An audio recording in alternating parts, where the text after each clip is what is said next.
आज का मुद्दा में एक बार फिर से आपका स्वागत है। आज हम जिस विषय पर चर्चा कर रहे हैं वो जुड़ा है अन्नदाता से, लेकिन जो फिलहाल अगर देखा जाए तो अन्न से काफ़ी दूर नज़र आ रहा है।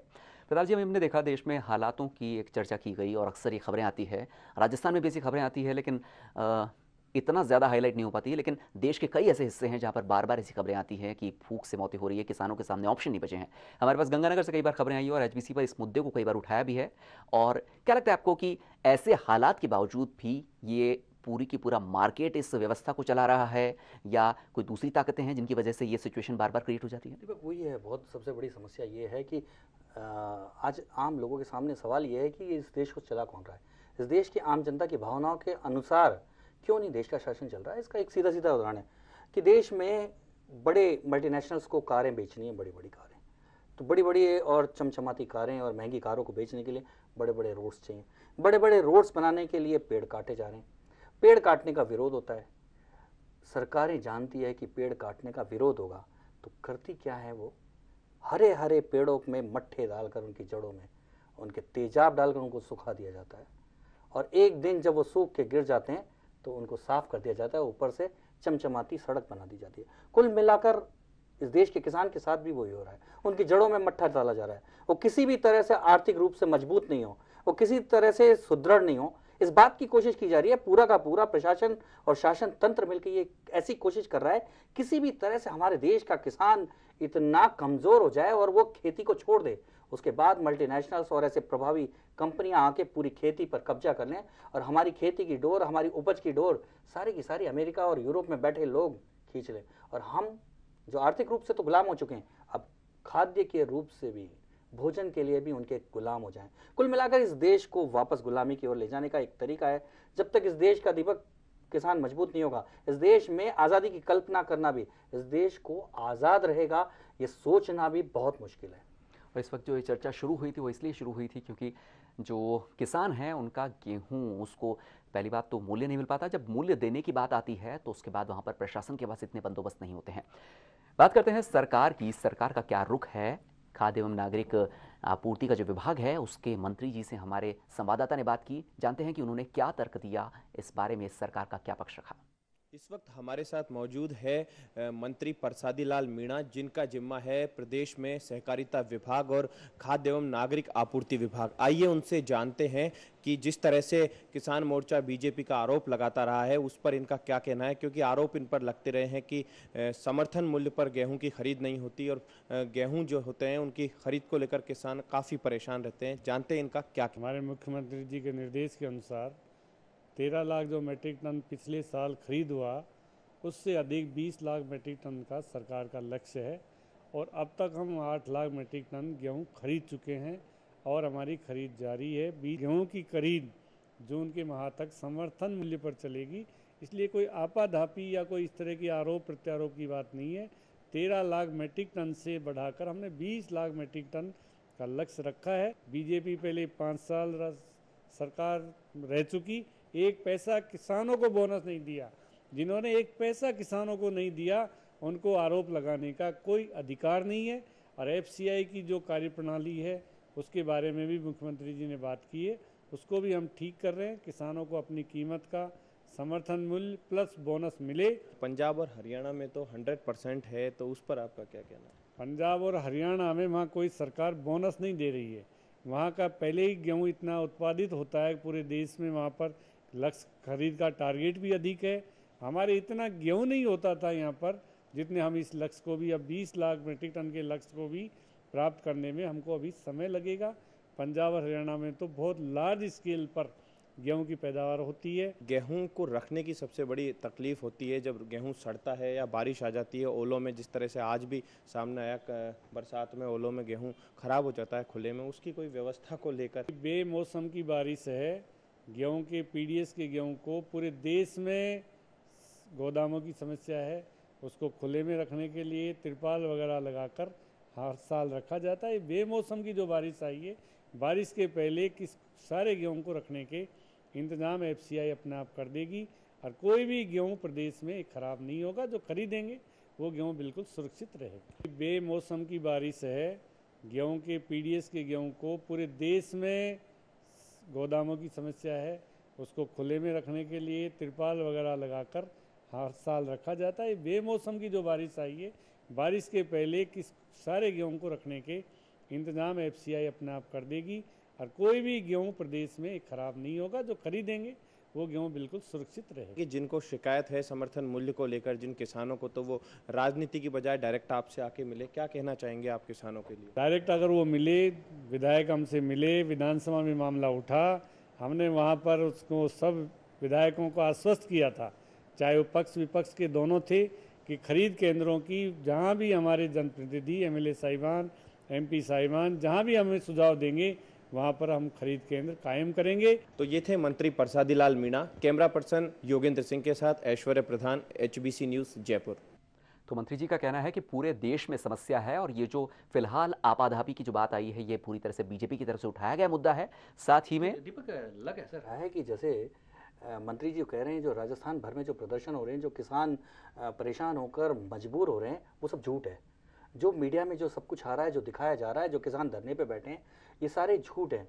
यानी कि उनका ये कहना है कि सरकार तो सारी व्यवस्था कर चुकी है और किसान जबरदस्ती एक पॉलिटिकल मुद्दा बना और शायद इसमें गलती बारिश की है कि बारिश इस बार थोड़ी जल्दी आ गई है। बारिश यानी इंद्रदेव की भी बहुत बड़ी गलती है। और कैसी बात कर रहे हैं मंत्री जी, ये एक बड़ा हमारे लिए भी शर्म की बात है कि हम सारी व्यवस्था को आधुनिक कर चुके हैं और हमारे पास ये रिकॉर्ड नहीं है कि हमारा कितना अन्न उपजेगा, कितना गेहूं हमें खरीदना पड़ेगा।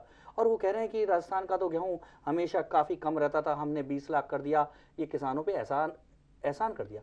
ये वही मंत्री जी हैं जो ग्रामीण क्षेत्र से आते हैं, जिनके वोट की ताकत किसान है और किसानों के खिलाफ खड़े हुए नजर आते हैं। दीपक, साफ तौर पे जाहिर है कि कैसे चल रही है सरकारें, किस तरह से सत्ता पर और कुर्सी पर पहुंचकर आदमी बदल जाता है, किस तरह से मल्टीनेशनल या कोई दूसरे आदमी, मुनाफाखोर आदमी, किस तरह से इन मंत्रियों और सरकारों की जो कमान है संभाल लेते हैं और एक कठपुतली की तरह खेलते जाते हैं और उन्हीं किसानों को दगा देते हैं जिनके वोट पे चुन के आते हैं।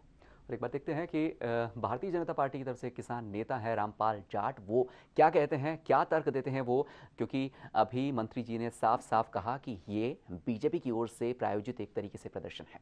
राजस्थान का किसान 21 महीने से आंदोलनरत है और सरकार से मांग कर रहा है कि सरकार जितने भी उपजों का समर्थन मूल्य घोषित करती है उन सब की खरीद 100% करें, ग्राम सेवा सहकारी समितियों पे करें।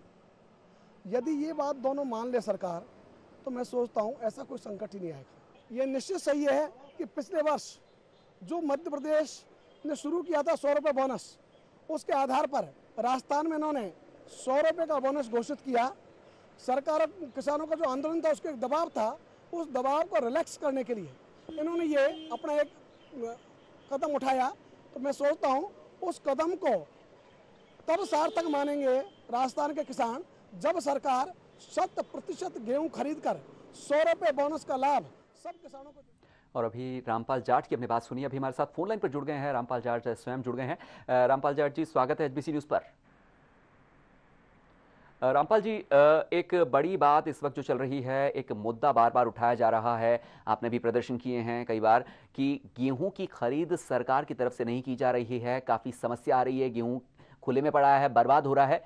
क्या लगता है आपको, सरकार क्या कुछ नहीं कर रही इस मामले में? मुझे लगता है सरकार की नीति और नियत जी दोनों में खोट है जी। आज मंडियों में जी लाखों क्विंटल गेहूं राजस्थान में खुले में पड़ा है जी। अन्न देवता की ऐसी दुर्दशा जी ये किसानों से तो देखी नहीं जा रही है। रामपाल जी, उसके उपरांत भी रामपाल जी, सरकार कोई सार्थक कदम नहीं उठा रही। रामपाल जी, एक बड़ा हमारा सवाल ये भी कहना है कि सरकार को आरंभ में ही जो तैयारी करनी चाहिए थी गेहूं खरीद की, वो जितना उत्पादन हुआ राजस्थान में उसके अनुसार को खरीद केंद्र बनाने चाहिए थे ग्राम सेवा सहकारी समितियों को। रामपाल जी, ये सवाल उठता है कि सरकार कह रही है कि पिछले वर्ष जो राजस्थान की उपज को देखते हुए 11 लाख टन खरीद का एक लक्ष्य था, जो इस बार 20 लाख टन कर दिया गया है। क्या उसके बावजूद क्या इससे भी ज्यादा अन्न उपजा है इस बार राजस्थान में? राजस्थान में इस बार 91,35,936 टन गेहूं पैदा हुआ है। और जो सरकार खरीद की बात कर रही है जी वो तो 21.89% ही है। जी बाकी का जो गेहूं है लगभग 80%, उसको तो खरीद की बात ही नहीं कर रही सरकार। जबकि न्यूनतम समर्थन मूल्य तो गिरते को सहारा देने के लिए है, जिसके लिए भारत का कृषि एवं लागत मूल्य आयोग भी कहता है कि ये किसानों का कानूनी अधिकार है। तो 80% लोगों को कानूनी अधिकार से सरकार वंचित कर रही है, यह कहकर कि हमने 20 लाख टन की सीमा तय की है खरीद की। यही इन्होंने गलत किया है। रामपाल जी, आप जी। क्योंकि भाजपा से जुड़े हुए हैं इसलिए इस तरह की बातें उठा रहे हैं, ऐसा सरकार कहती है। क्यों, क्या ये बात सही है? सरकार मूल समस्या से ध्यान हटाने के लिए जी इस ढंग के आरोप प्रत्यारोप पर जा रही है। मुझे यदि सरकार की नियत साफ हो तो मैंने तो 2 विकल्प और सुझाए हैं सरकार को।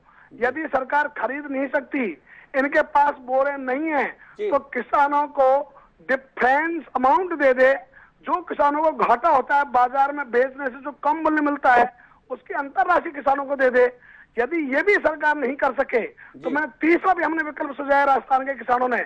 हमने कहा है कि सरकार न्यूनतम समर्थन मूल्य गारंटी अधिनियम लेकर आ जाए। जी। उसमें मंडियों में जो नीलामी बोली होगी वो न्यूनतम समर्थन मूल्य से शुरू हो जाएगी। तो इनकी नियत यदि ठीक हो तो तीनों में से कोई भी काम कर सकते हैं। तो ये खरीद की जो बात है, 91 लाख टन से जो अधिक गेहूं है उसमें से 20 लाख टन के खरीद की बात करना, यहीं से इनकी नियत में खोट शुरू होता है। धन्यवाद रामपाल जी, हमसे जुड़ने के लिए, तमाम जानकारी के लिए। प्रताप जी, जैसा कि इन्होंने कुछ बातें कही, जो आंकड़ा बताया गया 20 लाख मीट्रिक टन की बात की जाती है, लेकिन 91 लाख मीट्रिक टन, इतना बड़ा फर्क, लेकिन सरकार की तरफ से अभी तक भी कहा जा रहा है कि आपाधापी हो रही है। क्या कहेंगे आप? नहीं, बिल्कुल सही बात है। देखिए, जहाँ तक किसानों से जब बेस प्राइस तय की जाती है, जैसे समर्थन मूल्य कहते हैं, समर्थन मूल्य के वक्त किसान से कभी पूछा नहीं जाता। कभी भी ये सरकार आंकलन नहीं करती कि आखिर में किसान को कितना खर्च आ रहा है, उसकी उत्पादकता को लाभकारी बनाने के लिए क्या किया जाना चाहिए, कभी किसान से नहीं पूछा जाता। एक बड़ा सवाल इस बार उठा, किसानों ने उठाया। किसानों ने कहा कि जो प्रधानमंत्री हैं जब भी उद्योगपति बुलाते हैं, व्यापारी बुलाते हैं, बढ़ चढ़ के भाग भाग के जाते हैं, लेकिन जब किसान नेताओं की बात आती है, मजदूरों की बात आती है, तो कन्नी काट जाते हैं। यानी कि एक साफ साफ दिखा था, ये कांग्रेस के नेता नहीं, बड़े जो कि संजीव रेड्डी इंटक के नेता हैं, उन्होंने ये सवाल उठा दिया प्रधानमंत्री पे। तो ये साफ तौर पे जाहिर है कि किसानों को लेके, मजदूरों को लेके, आम जनता को लेके सरकारें किस तरह से सोच रही हैं। जब सरकारों के ये हाल है, ये मानसिकता है, तो हम कैसे सोच सकते हैं कि किसान जो बदहाली का शिकार है वो मजबूत हो सकता है। इसलिए निश्चित तौर पे व्यवस्था बदलनी होगी, किसानों को जगना होगा, किसानों को मजबूती से लड़ना होगा, उनके विधायक और उनके सांसदों को पकड़ के कहना होगा कि हमारे हित के लिए बात करो, नहीं तो चले जाओ। जब तक वो कुर्सी पर अपने अधिकार नहीं जताते हैं किसान, तब तक किसान इसी तरह से मारा जाता रहेगा। किसान आत्महत्या करने को लगातार मजबूर होता रहेगा, और यहां तक कि किसान एक दिन किसानी छोड़ देगा, किसान अपनी मातृभूमि से कट जाएगा, किसान शहर में आके बेघर होकर और मजदूरी करने को मजबूर हो जाएगा।